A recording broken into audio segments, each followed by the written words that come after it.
which we call an activity ladder, which is basically a way forward for them, a recipe on when can they progress their activities and how should they interpret symptoms from their own body. So basically allowing them to learn when can I go back into sports, when can I do more and more strenuous activities. Then to do some simple hip and knee exercises. And then after week 9 to 12, we coach them on how to return back into sport. We use the graded return to sport, use some simple weight-bearing exercises. And then we had, in this study, because it was a research study, they had 4 visits with the clinician where they had patient education that was tailored to that specific aim. So here it's about why did I get knee pain, low in sport, providing them and their parent for rationale for why do we do the things that we do. Here it was about the importance of adherence, trying to make them their own best coach and how to monitor and progress based on their perception of their symptoms. And then later on, advise them how to actually manage their pain, and also if they had a flare-up of pain, what should they do? Because our idea is if we can teach them how to self-manage, then if they get a new episode of knee pain or back pain or whatever, they suddenly have a strategy, they have a library of things that they can do to manage their pain. That was the idea. One of the folders we developed was called Knæsmerten, the other one was called Knæsmerten Osgodsladder, and they're both available and free and something you can just print and use in your clinic. And that has all the patient information, and we've developed guides for the clinicians as well on how to actually deliver this intervention out in clinical practice. This was the activity ladder, for example. It's very, very simple. It's about, you start at level 1, and when you can do that within this okay zone, then you just progress to number 2. And based on the nice qualitative research that also Simon has done, creating this feedback loop of how to interpret your own symptoms, pain from your knee, is a really, really important thing, because then they suddenly learn how to manage. So I think that loop about exposing themselves, pressing on to a certain activity, but then also knowing what is okay and when am I pushing too much into certain activities is extremely useful. So this is just briefly the result from the one study on kids with PFP, where we recruited 151 kids between the age of 10 and 14, and just for interest, 1 in every 4 regularly use painkillers to manage their knee pain. And they've had a symptom duration of 18 months, so quite a long-standing pain complaint if you think these are between 10 and 14 years of age. And this is the outcome that we use, which is how is your knee pain now compared to before treatment. And it's an outcome that we have used in several trials on these kids that will allow us to compare our results to more exercise-focused trials that we have done previously, while I would consider this more of a patient education and self-management approach for kids and their parents. And if they said that my knee pain is much improved or improved on this 7-point Likert scale, then we said it was a success. And our main endpoint was at 12 weeks. And here we can see that after 12 weeks, basically 86 or 85% had an okay outcome after only 12 weeks. And it stayed stable, so even after 12 months, we didn't have a lot of relapse, which we see quite frequently in this population as well. And 75% was back playing sports after 3 months. That was one of the goals of these kids, was to come back and actually be part of their team. 7% used painkillers at 3 months. Remember, it was 24 months at follow-up, or 24% at baseline. There was a high degree of satisfaction, and 95% would recommend the same treatment to a friend with knee pain. I think that might be one of the most important things, that 95% were so satisfied with the result that they would actually advise their friend to do the same thing.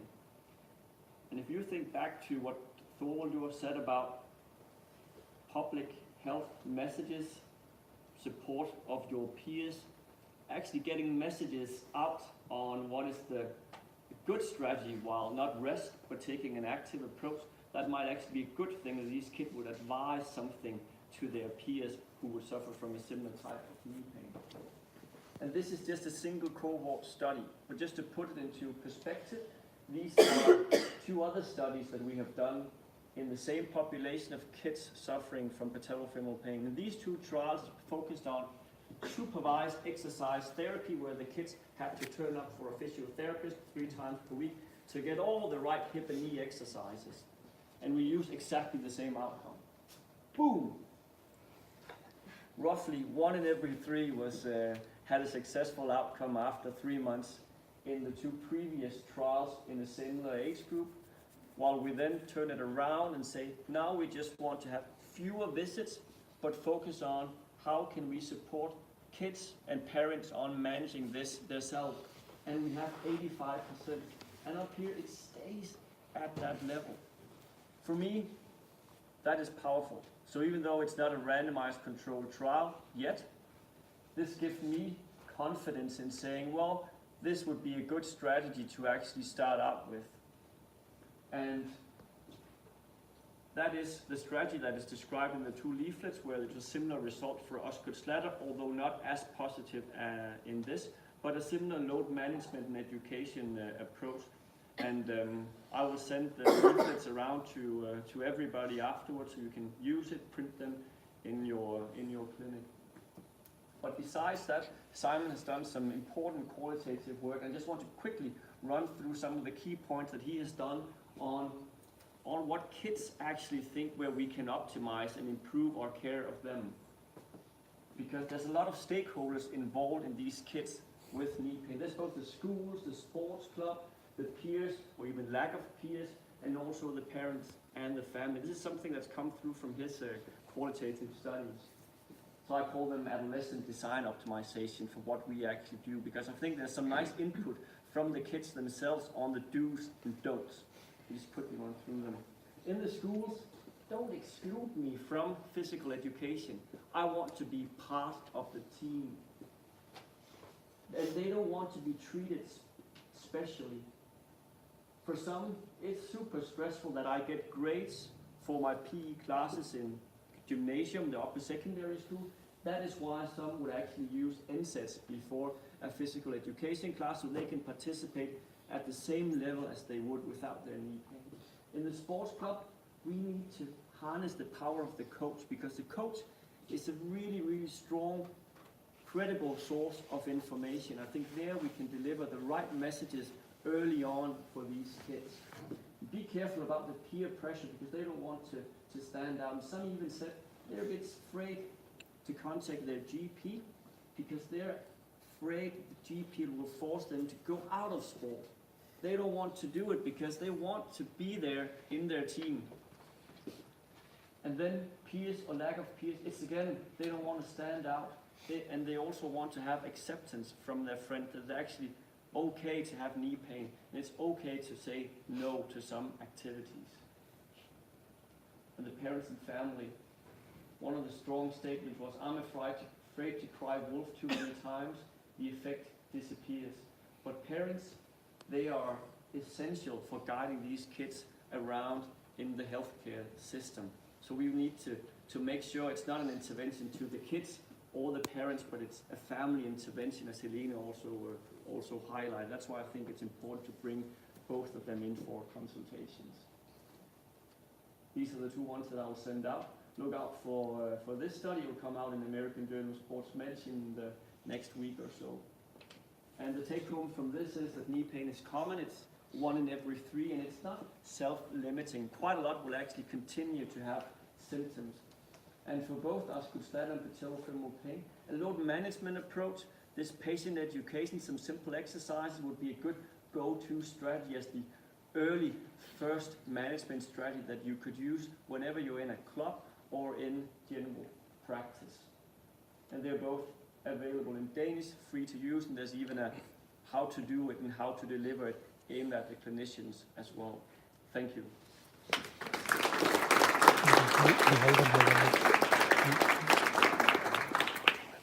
No questions. Okay, Simon, you get to have one comment, because we're waving in the back because I presented some of you there. Just in addition to what you already said, and it's something that we're contemplating right now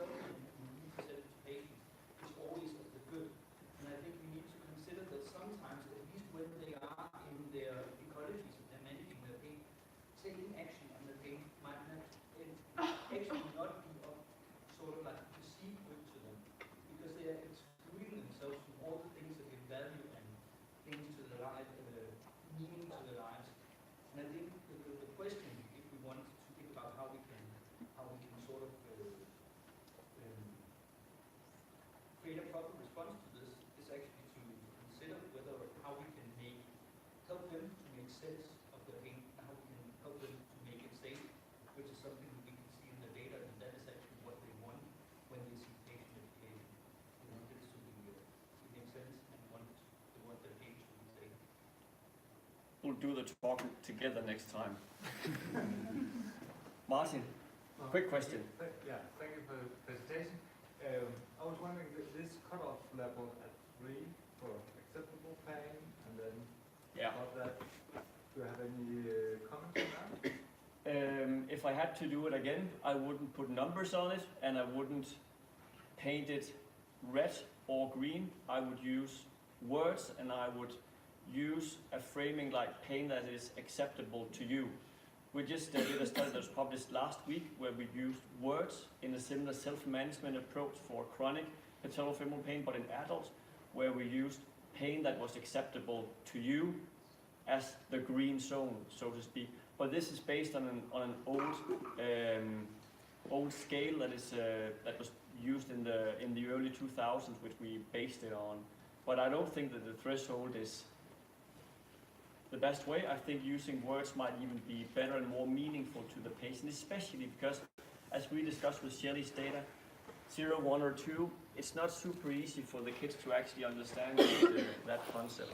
So it has some limitations to it. Good. The last, I also went a bit over time, I'm sorry about that. I talked about kids. Not all of them will actually have a good prognosis, but who are the kids that we should pay particularly attention to? But what we do know, Sinead will present that to you right now. She's a senior researcher here and the research coordinator for the OptiYouth group. Thank you, Michael. I'm tasked with talking about prognosis of musculoskeletal pain. After Michael's given you all the solution in Corvalder and Helena, so I come at the end with the bad news that there's some of them that it doesn't seem to work out so well for. But also, hopefully, on the agenda for today, I'll talk a little bit about prognostic factors, which Paul also talked on this morning, and putting it into the context of the clinic. So what questions can we ask to get a better sense of who are those who might go on to have a poor prognosis? So questions to explore briefly in 8 minutes, I think, is the prognosis of adolescents with musculoskeletal pain, what the prognostic factors might be, and how we can potentially use these in a clinical setting. So before I go into this further, I just want to make a small definition of what does it actually mean when I talk about prognosis of pain. Well, prognosis is the likely course of a medical condition. And when we talk about pain, the likely course is not just the likelihood to continue to have pain, but it's all the factors associated with the pain in the adolescent. So when I talk about prognosis, I talk both about the recurrence or persistence of pain, but also the impact of that on other domains of their lives, such as their ability to participate in sports. Because if a participant is not playing any sport and has no pain because they're avoiding all their aggravating activities, can we really consider that a good outcome? And I don't really think so. So also on other domains of their life other than just their pain. And then when I get into the second part of the talk, to talk a little bit about prognostic factors, what we're talking about here is a characteristic of a patient which can be used to estimate the chance of recovery or recurrence. These are the two things that I will mainly focus on. Michael already showed this slide, so I don't really need to convince you, but just to remind you that at least what we see in adolescents with knee pain, it doesn't go away for all of them, even when they are exposed to interventions, and it has an impact both on their sports participation, quality of life, and their function. And again, you all saw Clara present her poster this morning. I was actually quite surprised with the number of you who put up your hands to say that you expected Osgood-Schlatter to be self-limiting, because it was very few of you. And when we actually did the survey for Christian Lung's research year project, we asked healthcare practitioners how long they expected it would take kids with Osgood-Schlatter to be back pain-free playing sport. And the majority of them said within 6 months. It's a very short time frame, 6 months. I think we only had one who said that it would take up to 2 years, and none expected that it would be longer than 2 years. And so I don't know if you're a different representative sample or maybe you've just seen some of our research already, and so we've already debunked your beliefs. But this is the data from Clara's retrospective study. And then we did another study, because as Martin pointed out, this could be a biased sample with the orthopedic department. So we had another prospective study that we did a 24-month follow-up of 51 adolescents with Osgood-Schlatter. And what we saw was that there was a lower proportion of adolescents who continued to have pain 2 years later, but it was about 40%. So there was still a high proportion having pain for 2 years. And that's 2 years where they're limited in their ability to participate in physical activity. And then we can see the consequence of that when we look at, this is the KOOS sport and activity, so patient-reported outcome for sport and activity. We can see that over the 2 years, their KOOS did improve, but even in those who were pain-free at follow-up, it still wasn't back fully to the level of pain-free controls, who are normally around 100. And then if we look at health-related quality of life, I think I still switched these. Yeah, these ones are wrong, the colors. But basically, the lower one is those who still had knee pain at follow-up, so they're still limited in their health-related quality of life. And this is the EQ5D, which asks also about psychological symptoms and things like that as well. So we can see that pain persists even in the most growth-related self-limiting condition, and that it impacts other domains of their life.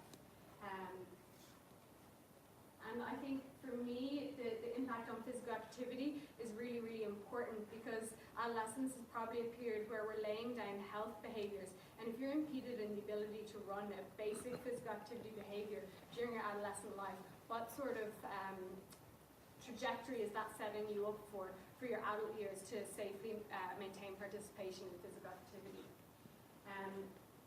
And then in the cohort of 500 adolescents, we could see actually, this is just data from adolescents with knee pain, and what we can see is that over time, pain might start in one location, but what actually happens is we have this trajectory towards adolescents developing pain in additional locations. So here, these are all the adolescents who only had knee pain at baseline, and the weight of the arrows basically is how many transition to no pain sites 1, 2, 3, 4, 5. And what we can see is it's heavily weighted downwards in that a lot of them are developing over 5 years a lot of additional pain problems. These are the pains in the other locations that follow up. We have those who had persistent pain, those who were recovered from their knee pain, and those controls who basically made it through adolescence without any knee pain. And what we can see is that in every single location, those who had persistent knee pain for 5 years had a higher likelihood of pain everywhere else. And this includes, as Paul was talking about, also head pain and stomach pain, which are non-musculoskeletal locations. So we probably do need to look beyond the musculoskeletal system when we look at pain and prognosis of pain. And that's our data, which is mainly limited to knee pain. And this is an old Finnish study by Kananen, who looked at this in general musculoskeletal pain, and they found the exact same thing. On the top is boys, on the bottom is girls, and basically you're going across the way the number of pain sites at baseline. And if you have no pain at baseline, the strength of the arrow is highest to have no pain at follow-up. So you've got a good chance of having no pain during adolescence if you have no pain during adolescence.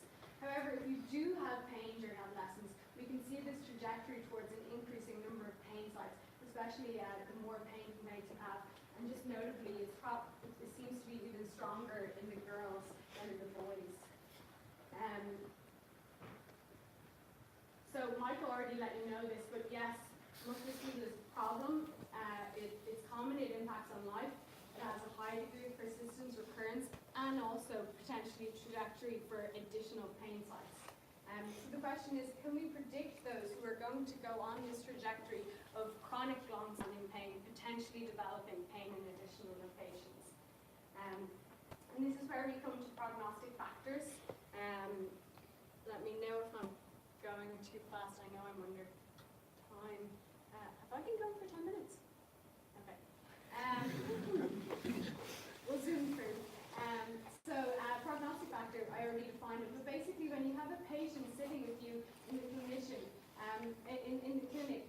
have a treatment effect, but you're also going to have a prognostic effect. And the combined effect of these is what we're going to observe in clinical practice. So it's important to get an idea of what factors are going to influence that prognostic effect. And even if you deliver the world's best intervention, as Michael will tell you, his activity management is, you still have 14% who didn't recover. So who are they?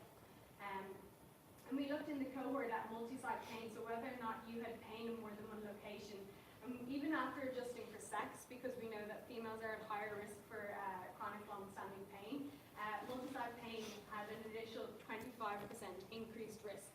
If you had pain in more than one location at baseline, you had an increased risk of having continued knee pain 5 years later into your young adulthood.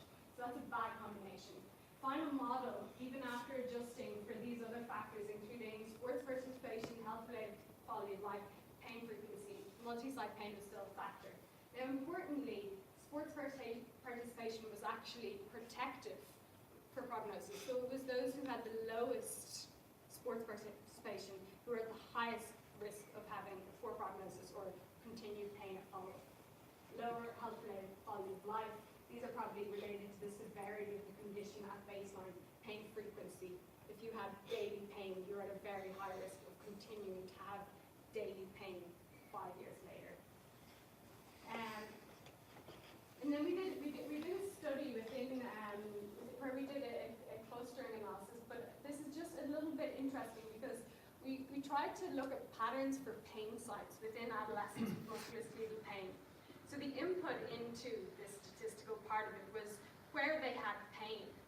And the output was these different clusters. And we identified a group who had little or no pain, so they had musculoskeletal pain in one place or in no places. And then we found another group which had majority lower extremity pain. So they had a clustering of pain symptoms around the lower extremity. And I borrowed these images from Michelle's Navigate Pain app. Just to characterize them. And then we find another group with multi-site bodily pain. So mainly musculoskeletal pain in the back, knee, shoulder, and foot. So basically from top to bottom. And the interesting thing was that this group with multi-site pain also had the lowest health-related quality of life and were mostly female. These guys who had mainly lower extremity pain, these were the ones who were really, really sports active. So maybe they were loading their lower extremity too much. But it seems like these prognostic factors seem to cluster into this group who have widespread pain, and they also have some of the other prognostic factors. Interestingly, we found an additional group who I didn't put in here, but I'll mention it now because Paul did, who also had head and stomach pain. That was their characterization. And then, so that's a little bit about the prognostic data that we've found in adolescents with knee pain. And then this systematic review, as Paul showed earlier, is a good resource for looking at other prognostic factors.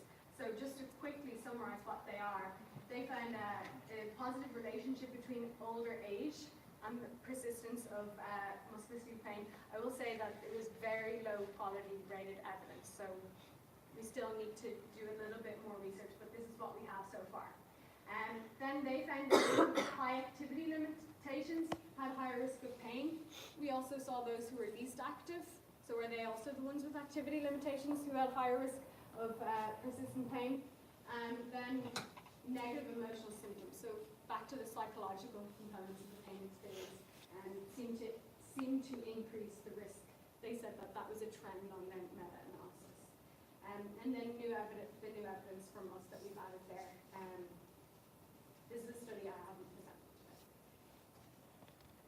We need to do a little bit more work to see how strong these factors are and whether or not we can, for example, use them in a prognostic tool in clinical practice like Alessandro is going to do based on his poster. And so hopefully there'll be more research on this from Optiv. But at the moment, some of the characteristics that we have that you might be able to ask about in clinical practice, and then we can use them to profile or characterize adolescents into their risk of having pain. Basically, if you're female, if you have pain in a lot of different places, more than one location, and you're debilitated in your sports participation due to that, then this could be one of the ones who's going to be the high healthcare utilized and is going to go on to continue having chronic pain later into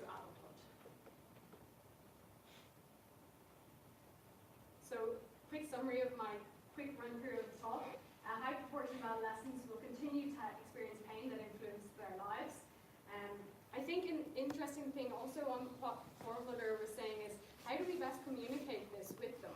Because we don't want to cause some sort of pain catastrophizing, but we also need to be honest in trying to identify some who are at the worst risk of poor prognosis. So how do we actually talk about prognosis with the patients? And then we do at present have some clinical measures that can be used to try and determine who are those with the highest risk of poor prognosis. But I just need to highlight that the robustness needs to be confirmed, and we need to do that in further research. That's me.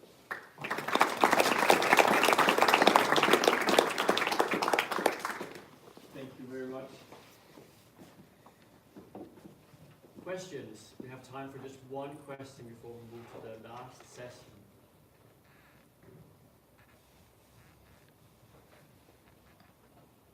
Jesper?